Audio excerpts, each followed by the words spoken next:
The story begins by setting the moral foundation of Harlan Briggs, a man molded by the unforgiving land of the Arizona frontier. It is the 1870s, a time when the West was still wild, law was sparse, and survival depended more on a man's principles than on written rules.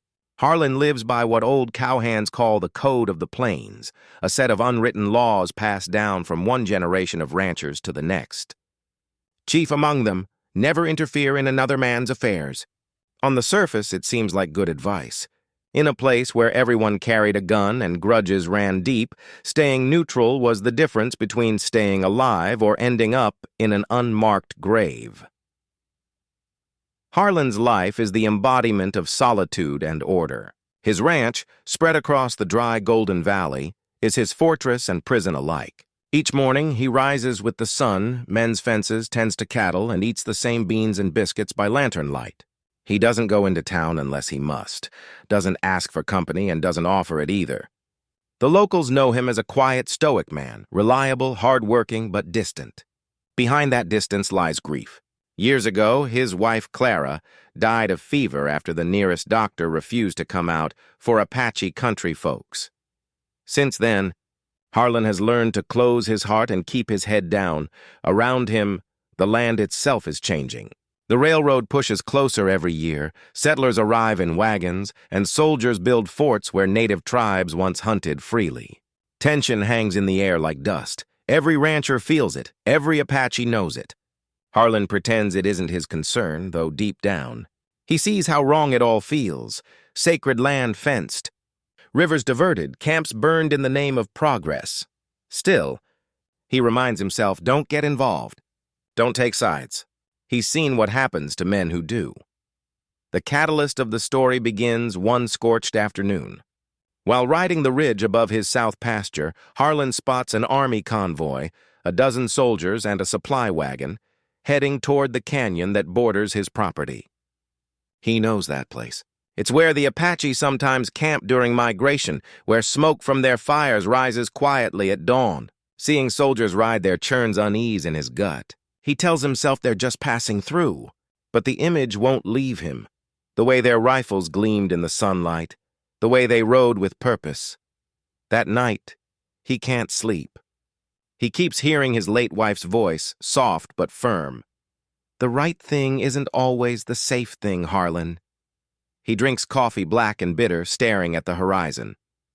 The Code of the Plains says to mind his business, but conscience, it whispers louder than any rule. At dawn, he saddles his old bay horse, Duke, telling himself he's just checking the fence line. But he rides in the direction of the canyon anyway. As he approaches, the air feels different, heavy, silent, wrong. Buzzards circle in the distance. He dismounts, steps over trampled grass, and finds the remnants of a burned camp. Ashes, shards of pottery, torn moccasins, and the faint iron smell of blood. That moment marks the true beginning of his transformation. The man who spent years avoiding trouble feels it closing in on him. His hands clench, jaw tightens. He tells himself to turn around, ride home, forget what he saw. But somewhere deep inside, the boundary between what's not his business and what's right begins to blur. The code that once kept him safe now feels like a chain, and before long, it's going to break. The second part of the story is where the quiet tension of Harlan Briggs's inner struggle transforms into action. After discovering the burned Apache camp in the canyon, Harlan is already fighting against his lifelong instinct to turn away. The air is dry and acrid with the scent of ash. The sand littered with broken pottery, charred scraps of blankets, and scattered hoof prints. Evidence of a raid that happened not long before. His horse snorts nervously, ears twitching at every sound. The silence feels heavy, unnatural, as if the canyon itself mourns what took place there. Harlan dismounts, scanning the scene with careful eyes honed from years of tracking cattle. The signs tell him everything. There had been a camp of perhaps a dozen Apache families, mostly women and children. They were caught by surprise. The soldiers' boot prints, the sharp indentations of rifle butts, the drag marks in the sand, it all paints a picture of violence. He kneels by a blood-stained patch of earth, his stomach tightening.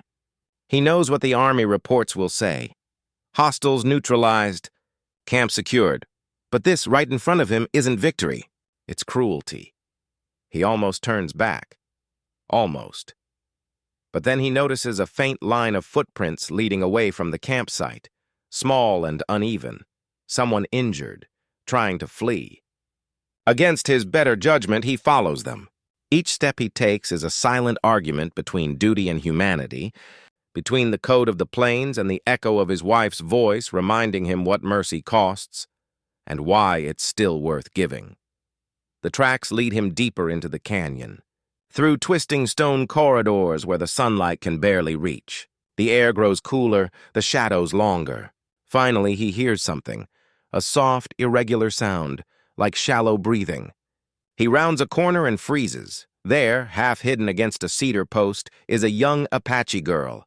She's bound by rawhide straps around her wrists and ankles, her head slumped forward, a long braid trailing over her shoulder. Her face is streaked with dust and dried blood, her lips cracked, her clothes torn. For a moment, Harlan just stands there, torn between shock and fury.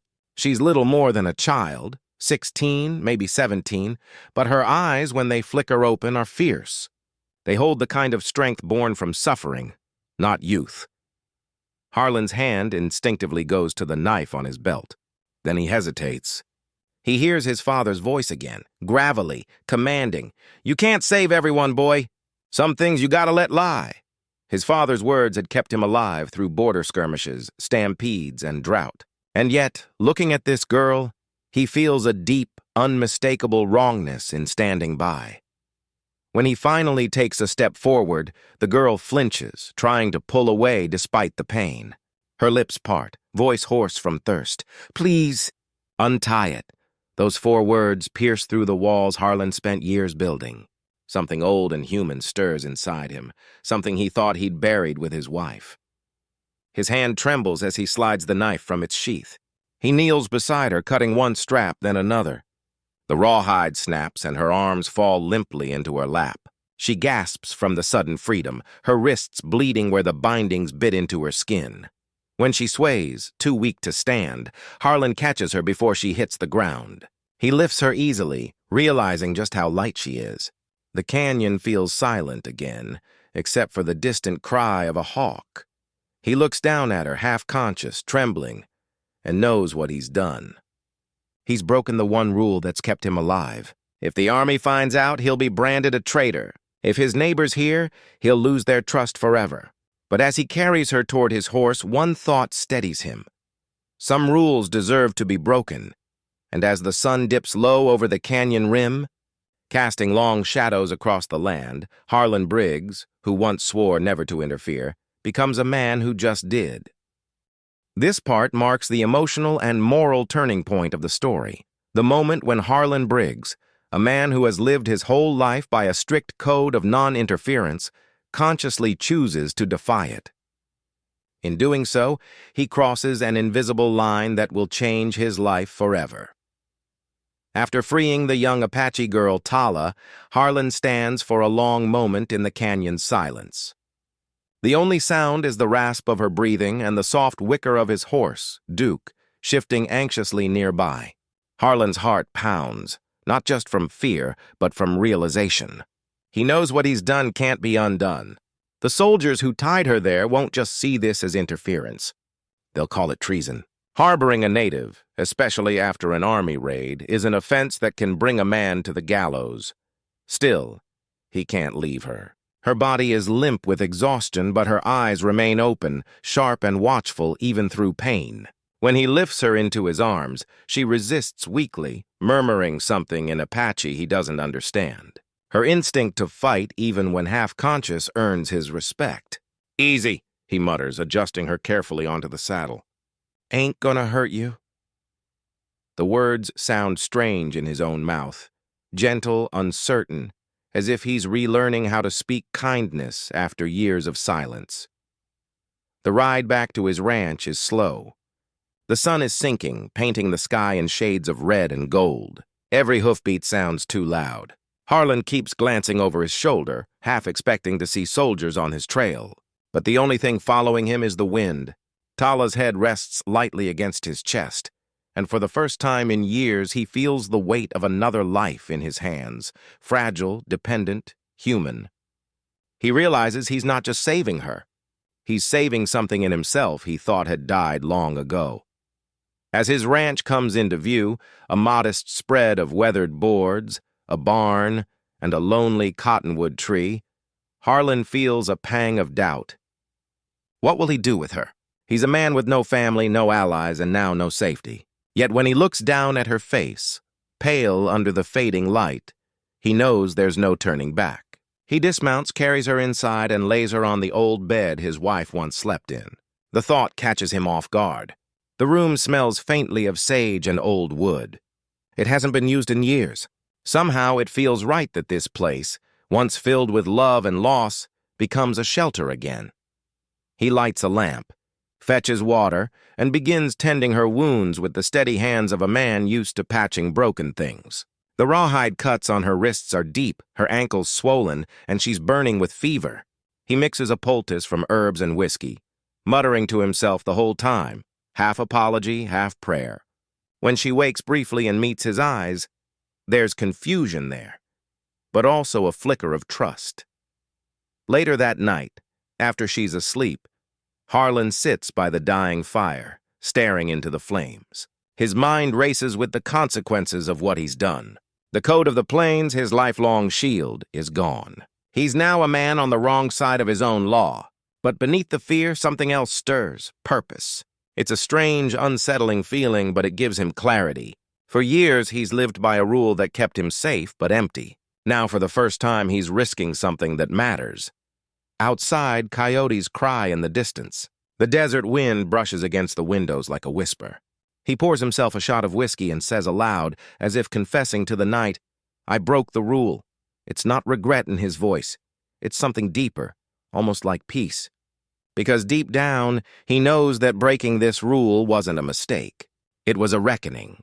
And when dawn comes, bringing with it the first fragile rays of light across the plains, Harlan Briggs, the man who swore never to interfere, realizes that saving one life has made him feel alive again.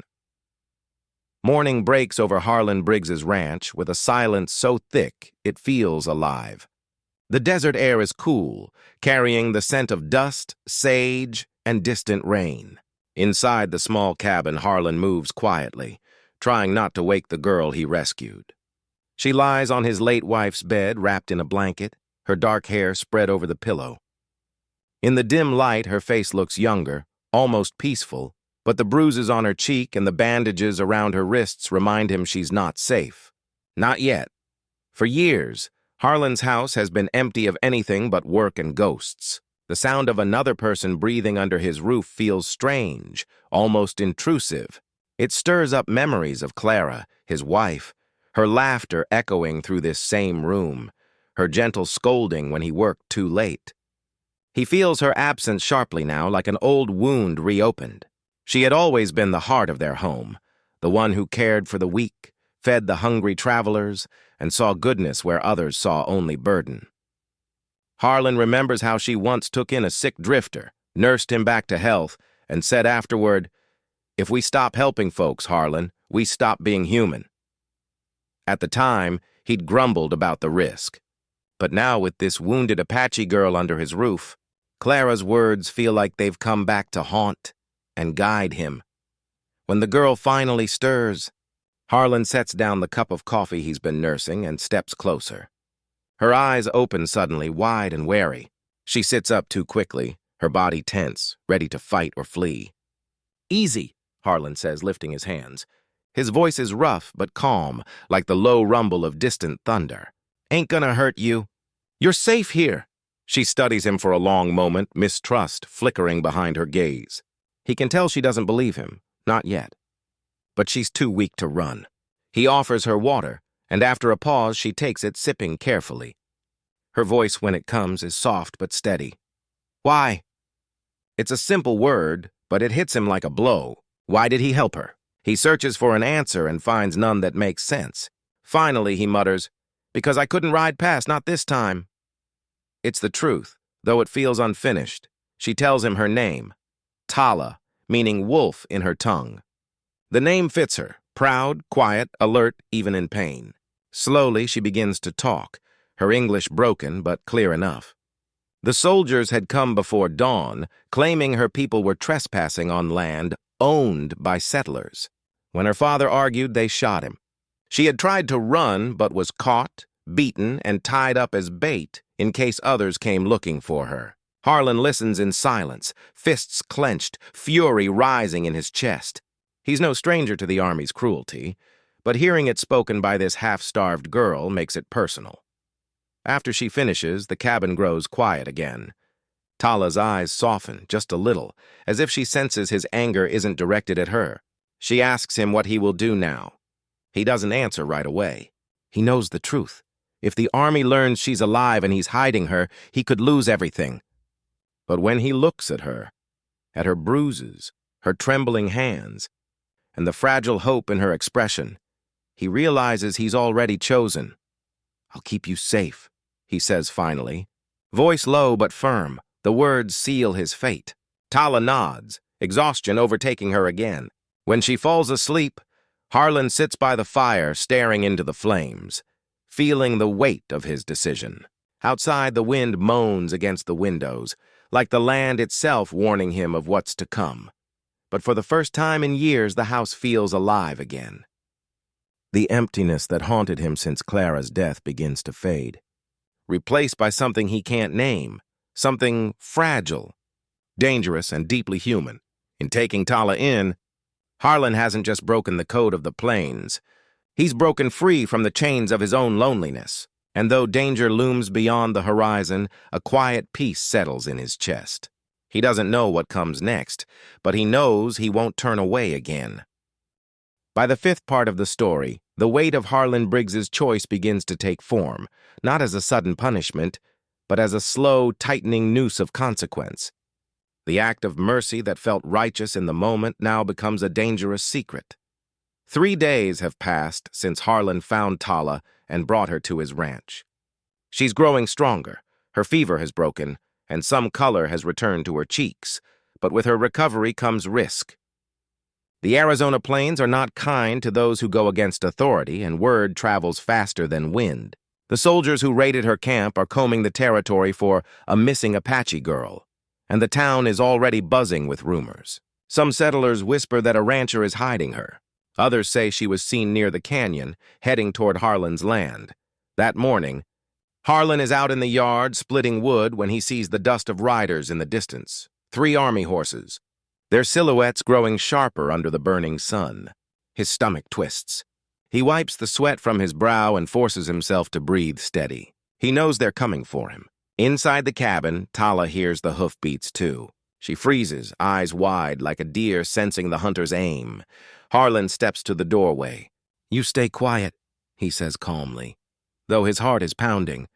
She nods, disappearing behind the curtain that separates the bedroom from the main room. The soldiers arrive a minute later, led by Lieutenant Grady, a man Harlan's known for years. They'd once traded horses and whiskey, even shared a campfire or two during a roundup. But now, Grady's expression holds no warmth, only the cold professionalism of a man doing his duty. "Morning, Briggs," Grady greets, dismounting. "You seen any Apache activity around here lately? We're tracking one, young girl, maybe 16. Escaped from a lawful detainment." Harlan keeps his face unreadable. "Ain't seen anyone but jackrabbits," he replies, his voice flat, steady. Grady squints, glancing toward the barn. "You mind if we take a look around?" "Help yourself," Harlan says, even managing a shrug. "Ain't nothing in there but hay and a few stubborn chickens." The soldiers spread out, boots crunching on gravel. Inside the house, Tala crouches silently, barely daring to breathe. She can hear their voices, the jingle of spurs, the scrape of barn doors. Every sound feels like a blade's edge against her throat.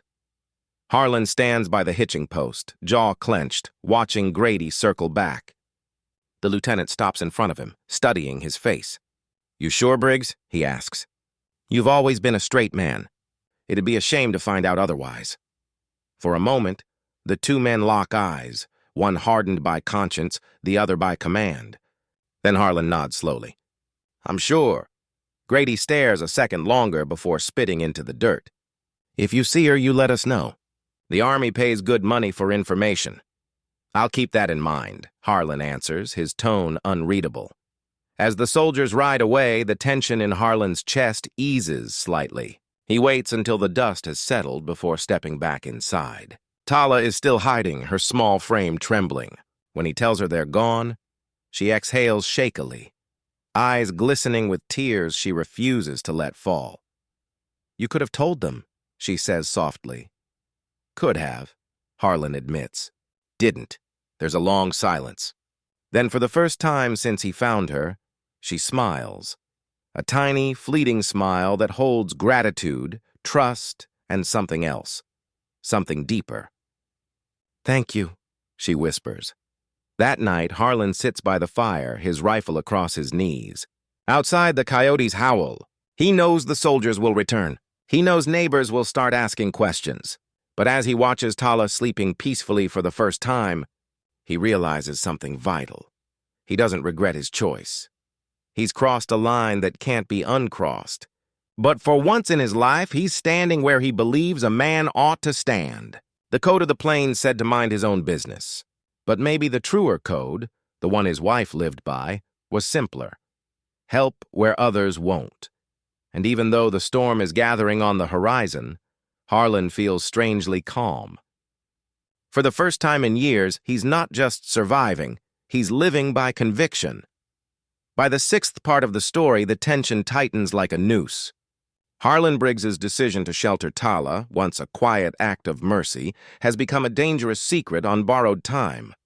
The soldier's visit days earlier left behind more than dust prints. It left behind suspicion. The world outside Harlan's ranch is watching him now, waiting for a misstep. Every creak of saddle leather, every shout from the road makes him glance toward the door. The day starts deceptively calm. The morning sun climbs over the red hills, lighting the land with a golden haze. Harlan is in the corral mending a fence post while Tala helps feed the animals. She's stronger now, moving with a quiet confidence that reminds him of a wild creature learning to trust again. Yet even in this fragile peace, they both feel the weight of danger pressing down. The land around them is no longer just home. It's a trap with open sky. Tala senses it too. She watches the horizon like someone who's lived too long on the edge of a knife. They'll come again, she says quietly one afternoon, her eyes fixed on the canyon beyond the fields. They don't forget. Her tone isn't fearful. It's factual, like she's naming a truth she's known since birth. Harlan doesn't answer right away. He's oiling his rifle, his hands steady though his heart isn't. He knows she's right. The Army doesn't let go of anything it claims, not even a wounded girl who just wants to go home. That evening, as the sun sinks, the world changes again. A rider appears on the trail leading from town, a scout from the fort, wearing the dust and authority of the U.S. Army. Harlan recognizes the man instantly. Corporal Tate, young and sharp-eyed, the kind who looks for trouble just to prove himself. Tate reins in his horse near the porch and calls out, "Evening, Briggs! Lieutenant Grady's asking if you've heard anything about that Apache girl. Seems she's still out there." Harlan leans against the porch post, expression unreadable. "Told him last time, ain't seen a soul." Tate squints, smirking. "Funny thing, though. Someone saw smoke from your chimney that same morning she went missing. You always keep to yourself, but folks are talking. Thought I'd check in. Every word feels like a probe, like a knife testing for weakness." Harlan's pulse hammers, but he doesn't blink. "You're welcome to check my fields, Corporal. Just don't trample the barley. I've got enough pests as it is." Tate studies him, then laughs coldly. "You always were a smart one, Briggs. Just remember, helping her makes you no better than her. And we hang traitors, same as hostiles." The soldier rides off, his laughter echoing faintly through the valley. Harlan watches until the dust settles, then turns back toward the cabin. Inside, Tala is standing near the window, pale but composed. She heard every word. "He'll be back," she says simply. Harlan nods. "I know." That night, he moves her to the barn's loft, hidden behind stacks of hay. He sets a lantern below, just dim enough to mask her scent and shadow. "You stay here until I say," he tells her. "If they come, don't make a sound." She doesn't argue. She knows the risk isn't just his anymore, it's theirs. 2 days later, the soldiers return in force. This time, Grady's with them. The familiar friendly tone is gone. His eyes are hard, his voice clipped. They search the barn, the well, even the root cellar. Tala lies still in her hiding place above their heads, heart pounding as boots thud inches below. When they finally leave, Harlan stands alone in the yard, sweat running down his back despite the cool evening wind. He watches them disappear into the distance and realizes something undeniable.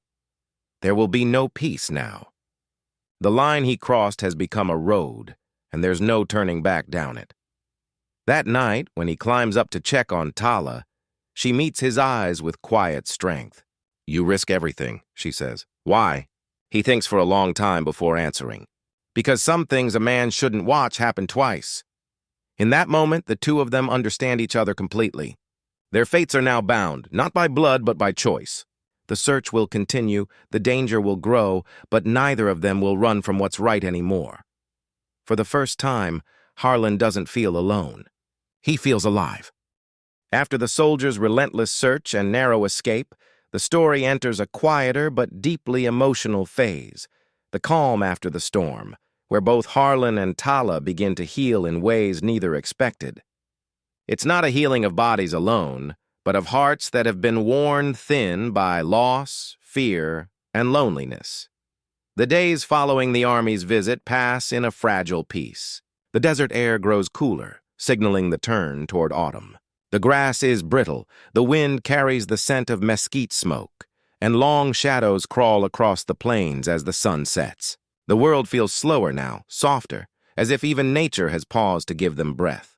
Harlan tends to his cattle, repairs a leaking trough, and works in silence, his rhythm steady but thoughtful.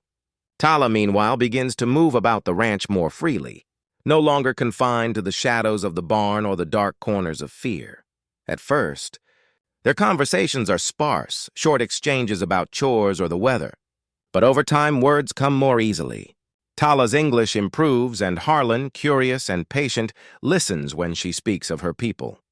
She tells him stories that seem woven from the land itself, of how the wind carries the voices of ancestors, how the stars above are not just lights, but eyes of the spirits watching over the living. She teaches him Apache words, shash for bear, kos for cloud, tu for water. Harlan, in turn, teaches her small things about ranch life, how to saddle a horse properly, how to mend a fence wire, how to spot a snake's den before stepping into danger. Through this quiet sharing, something invisible begins to knit between them. Trust, respect, and the faint stirrings of friendship. For Harlan, this connection is strange and humbling. He's a man who's spent years hiding from the world, burying his emotions beneath work and whiskey. But watching Tala move through the world, her gentleness, her quiet resilience, reminds him of his late wife, Clara, not in the way of replacement, but in spirit. Both women carried a kind of strength that came not from dominance, but from endurance. One evening, Tala finds him sitting on the porch, sharpening his knife while the last light bleeds across the horizon. "You are different," she says suddenly, "from other white men." Harlan pauses, looking at her carefully. "Ain't sure if that's a compliment or a warning." She smiles faintly. "It means you listen." You see? The words strike him deeply. For years, Harlan has lived in a world that only took, fenced, and claimed. But here is someone teaching him how to see again, not as a man of the plains who owns the land, but as a soul who belongs to it. Later that night, as the wind hums through the grass, Tala hums a melody, a low, haunting tune in her language. When Harlan asks about it, she tells him it's a song for the lost, sung so that wandering spirits might find their way home. For the first time in a long while, Harlan wonders if he's one of those spirits himself, wandering, untethered, waiting for something to call him back to purpose. The healing between them isn't loud or sudden. It's slow and tender, built through small acts of care. When Tala helps him wrap his cut hand after he gashes it on barbed wire, he catches her gaze and sees not fear, but belonging. When he builds her a small fire pit near the creek, where she can perform her evening prayers in peace, she thanks him not with words, but with a look that says more than language ever could. Yet beneath this fragile peace lies a quiet awareness. It cannot last. The world beyond their fence still burns with prejudice and anger. The soldiers are still searching. The settlers are still whispering. But for now, in this small pocket of desert, they've carved out something rare and sacred, a space where two wounded souls can breathe, learn, and begin to heal. As night falls, the stars spill across the sky like spilled embers. Harlan sits beside Tala by the fire, listening to her speak softly in her native tongue. He doesn't understand the words, but he understands the feeling. Their prayers, maybe, or memories. For the first time in years, he doesn't feel haunted by the past. He feels, if only for a moment, at peace. The peace that Harlan and Tala have built in the desert does not last long. In this part, the world that had momentarily seemed to forget them suddenly remembers, and with a vengeance. The outside world, filled with soldiers, settlers, and prejudice, begins to close in like a tightening noose. What began as whispers in town becomes open suspicion, and the illusion of safety that Harlan fought to create begins to burn, both figuratively and literally. The story opens on a sweltering afternoon. The sun glares down like a furnace, and even the cattle have retreated into the shade. Harlan and Tala are working side by side, repairing a section of the corral fence destroyed by a storm the night before. There's a quiet ease between them now, a rhythm that feels almost like family. Harlan hands her nails without needing to speak. She finishes his sentences before he starts them. But in the distance, a thin column of smoke rises, too thick, too dark to be a simple campfire. At first, Harlan tries to brush it off. But when Tala's eyes narrow, he feels a cold weight in his stomach. "That's not far," she says softly. "Too close." Her voice carries the tone of someone who has seen villages burned before. Without a word, Harlan drops his hammer and climbs the nearest ridge. From there, he sees it clearly. Smoke curling up from the direction of the canyon, the route that leads toward the Apache camps. It's not one fire, but several. The soldiers are on the move again. By nightfall, rumors have spread to Harlan's ranch. A peddler passing through stops to water his mule and brings word. The army raided a nearby Apache settlement. Several captured, some killed, and a few, those who escaped, were seen heading toward the hills. Harlan doesn't have to guess who they'll blame. The settlers are angry, frightened, and looking for someone to hold responsible. That evening, as Harlan and Tala eat in silence, the night air feels heavy with dread. The horizon glows faintly red, the fires from the raid still burning in the distance. Tala stares into the flames of their small hearth, her face unreadable.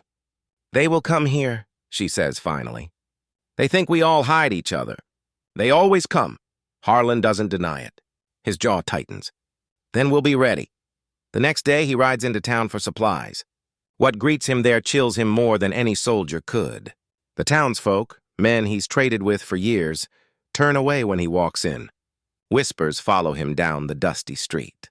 He catches words like traitor, savage lover, and should have known better. At the general store, the owner refuses to sell him ammunition. "Got orders," the man mutters. "Anyone suspected of harboring hostiles is to be reported." "You ought to watch yourself, Briggs." Harlan leaves with only salt and flour, his temper smoldering. When he returns home, Tala meets him halfway to the barn. She reads the truth in his eyes before he speaks. "They know," she says quietly. He nods. "And they'll come." That night they prepare. Harlan moves the horses into the far pasture and douses the lamps. He hands Tala his late wife's revolver, a weapon heavy with both history and meaning. She hesitates before taking it, the metal glinting faintly in the moonlight. "I do not want to fight," she whispers. "Then don't," he says. "But you'll defend yourself if you must." Hours later, the sound comes. Hoofbeats, distant but growing. The soldiers and a mob of settlers, torches in hand, heading toward the ranch. Harlan and Tala stand side by side in the darkness, watching the fiery glow creep closer like the mouth of hell itself. The chapter closes on that haunting image. A ranch bathed in the light of approaching flames. A man and a girl standing together against the storm. For Harlan, the horizon isn't just burning, it's the final reckoning. Every belief he's held, every line he's crossed will be tested before dawn. The fire is no longer a symbol of destruction alone. It's transformation. The old world is burning away, and what survives the night will be something new. The ninth part of the story, the reckoning, is the storm after the long, tense calm. All the choices Harlan Briggs has made up to this moment, his defiance, his compassion, his refusal to turn Tala over, come crashing together in a violent confrontation that will decide not only his fate, but hers. The horizon that burned in the last part now explodes into full chaos. It begins before dawn. The faint light of morning creeps across the plains, turning the sky gray and cold. The ranch is silent, but Harlan is already awake, watching from the porch with his rifle across his knees. Tala stands beside him, wrapped in a blanket, her expression calm but resolute. Neither has slept. They've been waiting for this. The mob that rode out the night before is somewhere beyond the hills. And now the distant thunder of hooves confirms what they both feared. The army is coming. Harlan glances toward Tala. If it goes bad, take the mare and ride north along the ridge. Don't stop until the river. You hear me? But Tala doesn't move. Her chin lifts slightly. I have run enough. Her words are quiet but heavy. If they take me, they will not stop with me. They will come for others. Maybe it ends here. There's no arguing with that. Harlan knows she's right. For too long, he's lived by silence and avoidance, believing neutrality was safety. But now, neutrality has burned down with the rest of the desert. By the time the soldiers appear over the rise, led by Lieutenant Grady and flanked by several settlers, the sun has begun to rise. Its first light turns the mob into silhouettes of fire and dust. Grady reins in his horse at the edge of Harlan's yard, his voice sharp as a blade. Briggs, we know she's here. Don't make this harder than it has to be. Harlan steps off the porch, rifle in hand but barrel pointed down. There's no law says a man can't give shelter to the wounded. Grady's eyes flash. Not when she's Apache. You're harboring a fugitive. You're aiding the enemy. Harlan's jaw tightens. Enemy? She's a girl. You call that a war? The settlers murmur angrily. One of them, a rancher Harlan used to trade with, shouts, You've gone soft, Briggs! You're a disgrace to every white man in this territory. Grady gives one final warning. Step aside, or we'll burn this place to the ground. That's when Tala steps out from the shadow of the porch. She doesn't hide behind Harlan. She walks forward, barefoot, unarmed, eyes steady. The sudden movement makes several soldiers raise their rifles. The air goes still, brittle as glass. If you want me, she says, her voice strong, I am here. For a moment, even Grady hesitates. Her courage disarms him more than any weapon could. But the settlers are shouting now, voices ugly and loud. String her up! Make an example! Harlan's voice cuts through the noise like thunder. No one's touching her. He raises his rifle, not in panic, but in grim certainty. The standoff hangs in silence, the desert wind stirring dust between them. Then a single settler fires. The bullet grazes Harlan's shoulder, spinning him halfway around. Chaos erupts. Shots ring out. Horses rear. Smoke and gunfire fill the air. In the chaos, Tala grabs Harlan's revolver from his belt and fires once, into the sky. The sound cuts through the shouting like a bell. Stop! She cries. Enough! Her voice is fierce, echoing off the canyon walls. The sudden silence that follows feels unreal. Even the soldiers lower their rifles. She steps forward again, her gaze locked on Grady. You talk of law, she says. But there is no law here, only fear. Grady looks at her, then at Harlan, bleeding but still standing firm. Something changes in his expression, a flicker of doubt or shame. Finally, he gives a sharp nod to his men. Stand down, the soldiers retreat. The settlers, still muttering, follow reluctantly. Within minutes, the mob is gone, leaving only dust, silence, and the acrid scent of gunpowder. Harlan sinks to one knee, clutching his wound. Tala rushes to him, hands trembling as she tears fabric to stop the bleeding. You should have let me go, she whispers. He manages a faint, pained smile. And let him think they were right? Not in this lifetime. The reckoning has come and passed, not as a grand victory, but as survival earned through courage and defiance. The fire that threatened to destroy them instead burned away the lies holding them captive. For the first time, Harlan feels he's done something that truly matters. Above them, the sun climbs higher, golden and merciless, lighting the world anew. The final part of the story, the leaving, is where everything comes full circle. It's quieter than the fiery confrontation before it, yet it carries far more emotional weight. It is not about battle or defiance now, it's about acceptance, change, and what remains when the smoke clears. The story that began with a rancher who refused to interfere ends with a man who finally learns that mercy is not weakness, it's courage. The morning after the standoff, the land is eerily calm. The wind moves gently across the fields, stirring the ashes of what used to be the mob's campfire. The air still smells faintly of smoke and gunpowder, but the worst has passed. The ranch stands battered but unbroken. Harlan Briggs sits on his porch, a bandage wrapped tightly around his shoulder, watching the sun rise over the horizon.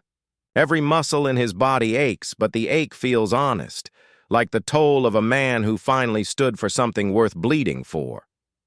Tala moves quietly through the yard, tending to the animals. Her face is streaked with soot and exhaustion, yet there's a light in her eyes that wasn't there before. For the first time in a long time, she isn't running. But she knows she can't stay. Not here, not where danger can find her again. The world beyond the ranch will still call her an enemy. And though Harlan would give her everything he owns to keep her safe, she knows he can't shield her from what the world is. When she comes to sit beside him on the porch, they don't speak for a while. The silence between them is comfortable, filled with mutual respect and something deeper, an unspoken understanding that their paths are about to part. Finally, Tala breaks the quiet. "You should not have done it," she says softly, eyes fixed on the horizon. "They will come again. Maybe not soon, but they will not forget." Harlan chuckles, low and tired. "Let 'em come. Ain't much left they can take that I ain't already lost." He pauses, his voice rough with emotion. "But I won't stand by and let a good soul be hunted. Not ever again." Tala looks at him for a long moment, as if trying to memorize his face, the lines carved by wind and sun, the steadiness in his eyes, the gentleness hidden beneath his gruffness. "You have a good heart," she says finally. "My people say hearts like that are strong enough to walk between worlds." He smiles faintly. "Then maybe that's where I belong." Later that day, Harlan saddles one of his strongest horses and packs provisions, dried meat, a canteen, a small knife.